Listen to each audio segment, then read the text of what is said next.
Welcome back to Tech Talk Today, where we simplify complex technology concepts into easy-to-understand discussions. I'm your host, Your Name, and today we're exploring the intriguing realm of distributed transactions and the two-phase commit protocol, often referred to as 2PC.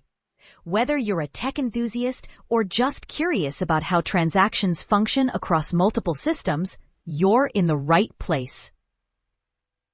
Let's start with a relatable scenario. Picture yourself planning a wedding.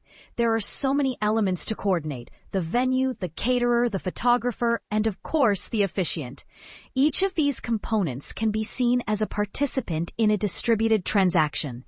Just like you need to ensure everything is in place before saying "I do," in distributed systems, we must confirm that all parts of a transaction are ready to commit before finalizing it. So how does this process unfold in the tech world?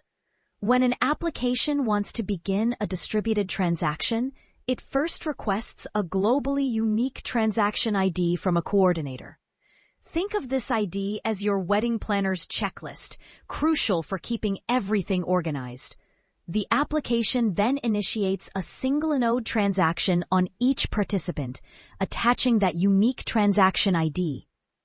All the reads and writes occur within these single-node transactions. But what if something goes awry? Maybe a node crashes or a request times out. In such cases, either the coordinator or any of the participants can abort the transaction, acting as a safety net to prevent any half-finished transactions from disrupting the system. Once everything is in place and the application is ready to commit, the coordinator sends out a prepare request to all participants, again marked with that essential global transaction ID. If any of these requests fail or time out, the coordinator will respond with an abort request to all participants. When a participant receives this prepare request, it must ensure that it can commit the transaction under any circumstances. This means writing all transaction data to disk and checking for conflicts or constraint violations.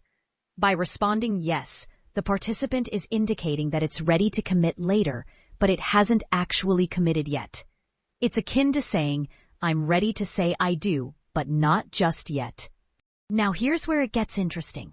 Once the coordinator gathers responses from all participants, it makes a final decision on whether to commit or abort the transaction. If everyone has voted yes, the transaction is a go. However, before sending out the commit request, the coordinator must log that decision on disk, a step known as the commit point. This is crucial because if the coordinator crashes after making a decision, but before notifying the participants, it needs to know what it decided when it comes back online. This log serves as a safety net, ensuring the system can recover smoothly. Now, let's discuss the point of no return. After the coordinator logs its decision, it sends the commit or abort requests to all participants. If this request fails or times out, the coordinator will keep trying indefinitely. There's no turning back. If the decision was to commit, it must be enforced, no matter how many retries it takes. But what if a participant crashes during this time?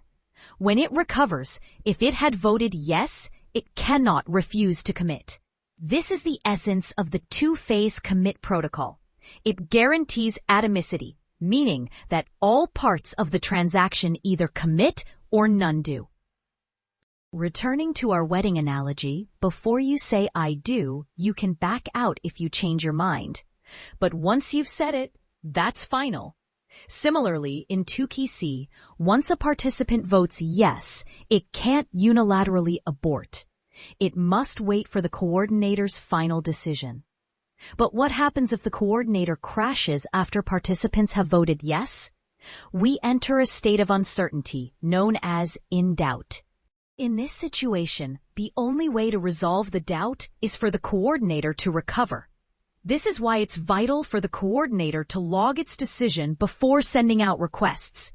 Upon recovery, it checks the log to determine the status of all in-doubt transactions. If there's no commit record, those transactions are aborted. However, This can lead to a scenario where 2PC gets stuck, waiting for the coordinator to recover. While there are theoretical alternatives, like the three-phase commit protocol, they come with their own set of challenges, particularly in networks with unpredictable delays. Now let's address the mixed reputation of distributed transactions. On one hand, they provide essential safety guarantees. On the other, they can create operational headaches and significantly slow down performance. For example, distributed transactions in MySQL can be over 10 times slower than single-node transactions. So why do we still value distributed transactions? Because they offer valuable insights. It's crucial to understand the two types of distributed transactions, internal and heterogeneous.